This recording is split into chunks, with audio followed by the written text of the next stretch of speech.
સુરતમાં 3 દિવસીય India green energy એક્સપોનું ઉદ્ઘાટન કરવામાં આવ્યું. ઉત્પાદકો, વિકાસકર્તાઓ, ટેકનોલોજી પ્રદાતાઓ, વેપારીઓ અને સલાહકારો માટે વન સ્ટોપ પ્લેટફોર્મ તરીકે કામ કરવા પર ધ્યાન કેન્દ્રિત કરશે. સુરત 3 દિવસીય ઇન્ડિયા ગ્રીન એનર્જી એક્સપોની ત્રીજી આવૃત્તિ તારીખ 13, 14, 15 સપ્ટેમ્બર 2024ના રોજ સુરતના સસાણા ખાતેના સુરત ઇન્ટરનેશનલ એક્ઝિબિશન સેન્ટર ખાતે આયોજિત કરવામાં આવ્યો હતો, જેમાં ઇન્ડિયા ગ્રીન એનર્જી એક્સપોનું ઉદ્ઘાટન ગુજરાતી અભિનેતા અને ઓપેરા એનર્જી બ્રાન્ડ અને એમ્બેસેડર હિતેશ કુમાર 13 સપ્ટેમ્બર 2024ના રોજ સવારે 10 કલાકે Surat chambers of commerce and ઇન્ડસ્ટ્રીના પ્રમુખ વિજય મેવાવાલાની હાજરીમાં કર્યું હતું. આ પ્રસંગે Surat chambers of commerce and ઇન્ડસ્ટ્રીના ઉપપ્રમુખ નિખિલ મદ્રાસી, દક્ષિણ ગુજરાત સોલાર એસોસિએશનના ઉપપ્રમુખ દિલીપ હીરાપરા, દક્ષિણ ગુજરાત સોલાર એસોસિએશનના secretary Kishan Thummar, Ivanta Energy વિભાગના મેનેજિંગ ડિરેક્ટર હરદીપ ગાજીપરા, વિશાલ શ્રીવાસ્તવ વગેરે ઉપસ્થિત રહ્યા હતા. Ram, head of operations Ivanta Energy અને હૈદરાબાદના મીડિયા ડે માર્કેટિંગના ડાયરેક્ટર રામ સોલડકર હાજર રહ્યા હતા.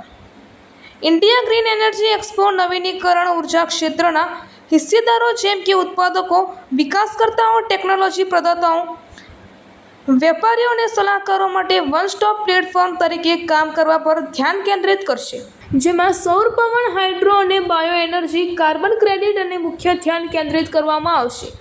ભૂમિકા પર રહો. India green energy expo net શૂન્ય ઉત્સર્જન હાંસલ કરવાના ભારત સરકારના ઉદ્દેશ્યને અનુરૂપ છે. તેનો ઉદ્દેશ્ય સામાન્ય વપરાશકર્તાઓમાં પુનઃપ્રાપ્ય ઉર્જા સ્ત્રોતનો ઉપયોગ કરવાના ફાયદા વિશે જાગૃતિ લાવવાનો અને એક્સપોમાં ઉદ્યોગના ખેલાડીઓને પ્રોત્સાહન આપવાનો છે. 3 દિવસીય એક્સપોમાં લગભગ 7,000 મુલાકાતીઓ આવવાની અપેક્ષા છે અને તેમાં ગોલ્ડી સોલાર, રેટ્રેન, ઓપેરા energy, Gautam solar, Oswal premium energy, ઇવાન્તા, માઇક્રોટેક જેવા ખેલાડીઓ સહિત 70થી વધુ પ્રદર્શકો અને 700થી વધુ વિવિધ ઉત્પાદકોનું પ્રદર્શન કરશે.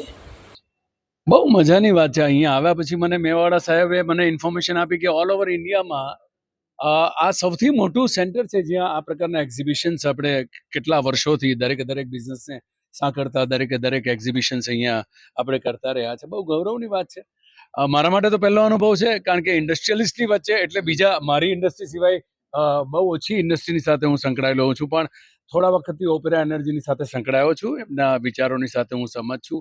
એ લોકોની સાથે મળીને કરવાના પ્રયત્ન કરી રહ્યો છું, કામ કરવાના, જે લોકો સુધી આપણે જે એનર્જીને બહુ સરળતાથી લાવી શકીએ. હવે રિન્યુએબલ એનર્જી વિશે આપણે લોકોને વધારે જાગૃત કરવા ખૂબ જરૂરી મને લાગી રહ્યા છે. એ કારણસર હું આ મુવમેન્ટમાં જોડાયો છું અને મને લાગે છે કે આ પ્રકારના ફંક્શન્સની સાથે આપણે વધુમાં વધુ લોકો સુધી પહોંચવાના આ વિચારની સાથે પ્રયત્ન કરીશું. ખૂબ, કારણ કે તમારા પર્યાવરણને બચાવવું હોય, તમારે તમારી પૃથ્વીને બચાવવી હોય, પોલ્યુશન્સની બાબતમાં આપણે ચિંતા જે કરીએ છીએ, એમાં આ સૌથી વધારે સારામાં સારો વિકલ્પ છે કે જેની અંદર ઝીરો પોલ્યુશનની સાથે આપણે બહુ સુંદર મજાની એનર્જી લોકોને આપી શકીએ એમ છે. અને અલ્ટિમેટલી તો તમારા મારા માટે કે આપણી આવનારી પેઢી માટે સૌથી વધારે ઉત્તમ કામ થઈ રહ્યું છે. અને આવનારું ભવિષ્ય મને 10 વર્ષ પછીનું આ જ લાગી રહ્યું છે કે ગુજરાતમાં સૌથી વધારે આપણે સોલારથી લઈને આપણી જેટલી પણ આ બધી બીજી બધી શક્તિઓ છે એનો ઉપયોગ આપણે ઘર સુધી લઈ જઈ શકીશું રિન્યુએબલ એનર્જીના નામે. Vijay Mewawala, president the southern Gujarat chamber of commerce and industries. અમારી ટેરેટરી ભરૂચથી ઉમરગામ સુધી લાગતી હોય છે અને ચેમ્બર ઓફ કોમર્સ દ્વારા દર વર્ષે વિવિધ પ્રકારના 15થી 20 એક્ઝિબિશનનું આયોજન થતું હોય છે. આ રિન્યુએબલ એનર્જીનું આયોજન શ્રી રામભાઈ સેંડલકરે કર્યું છે અને તેમાં 55 સ્ટોલ્સ રાખવામાં આવ્યા છે.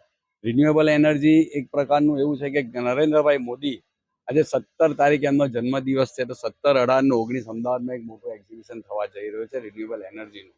અને ઘણું પ્રોત્સાહન મોદી સાહેબ એમ જ કહે છે કે ભાઈ 2047 વિકસિત ભારતમાં આપણે કેવી રીતે ગ્રીન એનર્જી તરફ જઈ શકીએ અને ગ્રીન એનર્જીનો કેવી રીતે લાભ લઈ શકીએ. માટે આ જે એક્ઝિબિશન છે તે ઘણા ઇન્ડસ્ટ્રીને પ્રમોટ કરતું 55 સ્ટોલ્સ છે અહીં. અને સાહેબે કીધું તે હિસાબે પર્યાવરણને ફાયદોકારક છે અને આવનારી પેઢીને ખાસ તો આવનારી પેઢી માટે આ એક્ઝિબિશન આવા દરેક પ્રકારના રિન્યુએબલ એનર્જી એક્ઝિબિશનો આ લોકોને ફાયદાકારક રહેશે, પર્યાવરણ બચી શકશે અને ખાસ તો જે પાવરની શોર્ટેજો ઊભી થાય છે તેમાં આપણે આમાં ઘણો મોટો હિસ્સો આપી શકીશું. અત્યારે એવું હોય છે કે જેટલું તમારું કન્ઝમ્પશન હોય છે ને જેટલું પ્રોડક્શન હોય છે તેમાં ફક્ત 65% જ તમે ક્રેડિટ લઈ શકો છો. એટલે અમારી કોશિશ એવી છે કે આજે 5000 યુનિટનું તમારું રોજનું કન્ઝમ્પશન છે તો તમે 5000 યુનિટ સુધી એને તમે કરી શકો. અને ગ્રાઉન્ડ માઉન્ટેડ સોલાર અને રૂફટોપ સોલાર, આજે ગ્રાઉન્ડ માઉન્ટેડ સોલારનો ક્રેઝ છે કે આજે ઇન્ડસ્ટ્રી અહીં છે ને 200 કિલોમીટર દૂર તમે ગ્રાઉન્ડ માઉન્ટેડ નાખો છો સોલાર તો એની ગ્રીડમાં એ પાવર સપ્લાય કરે તમે અહીંયા સુરતમાં એની ક્રેડિટ લઈ શકો છો. એટલે ઇન્ડસ્ટ્રીને બી ફાયદો થઈ શકશે, ઇન્ડસ્ટ્રીની કોસ્ટિંગ નીચે આવી શકશે, વૈશ્વિક બજારમાં ભારત ટકી શકશે. અને જે આપણી 3 નંબરની ઇકોનોમી જવા થઈ રહી છે ને 5 ટ્રિલિયન ઇકોનોમીનું આપણું જે થવા જઈ રહી છે ને 1 ટ્રિલિયન ઇકોનોમીનું એક્સપોર્ટ તે આ રિન્યુએબલ એનર્જી બહુ મોટો એનો સેક્ટરનો એનો બહુ મોટો ભાગ ભજવશે અને વૈશ્વિક બજારમાં આપણે ટકી રહેવાનું બહુ મોટું માધ્યમ રહેશે. मेरा नाम राम सौंदलकर है, मीडिया डे मार्केटिंग के निदेशक। थ्रू आउट इंडिया में हम multiple media day marketing world में और इंडिया में इंटरनेशनल एग्जीबिशन ऑर्गेनाइजर करता है। इंडिया ग्रीन एनर्जी एग्जीबिशन में 3rd एडिशन हो रहा है। 2nd और 1st एडिशन गुजरात में हुआ था, बेंगलोर में होता है, बेंगलोर इंटरनेशनल एग्जीबिशन सेंटर में, जिसका उद्घाटन सेंटर मिनिस्टर भगवंत खुबा सर आए थे। और साउथ कोरिया से यंग मैन सिटी से पण लोग 20 डेलीगेशन आए थे। 3rd एडिशन जो अभी यहाँ पर जो हो रहा है इसमें 55 कंपनी ने अपना पार्टिसिपेशन यहाँ पर अपना टेक्नोलॉजी लेकर आए हैं। हमारी कोशिश है कि सभी इंडस्ट्रीज में जो निवेशक और उद्योजकों को एक व्यासपीठ पर लेकर आना है और उनके इंडस्ट्रीज को जो विचार परामर्श उनको एक ऐसा एक मंच उपलब्ध करने देना है कि जहाँ पर वो अपने सवालों को एक रेज कर सके और एक संगठन बन के इंडस्ट्रीज में अच्छा लेवल पे काम कर सकते हैं। इसमें सेंट्रल गवर्नमेंट के पीएम स्कीम के थ्रू रिन्यूएबल एनर्जी में जो कोई रिन्यूएबल एनर्जी का कोई ये कर रहा है, यूज़ कर रहा है, तो उसको गवर्नमेंट 30% उसको सब्सिडी के स्वरूप में गवर्नमेंट में सपोर्ट कर रही है।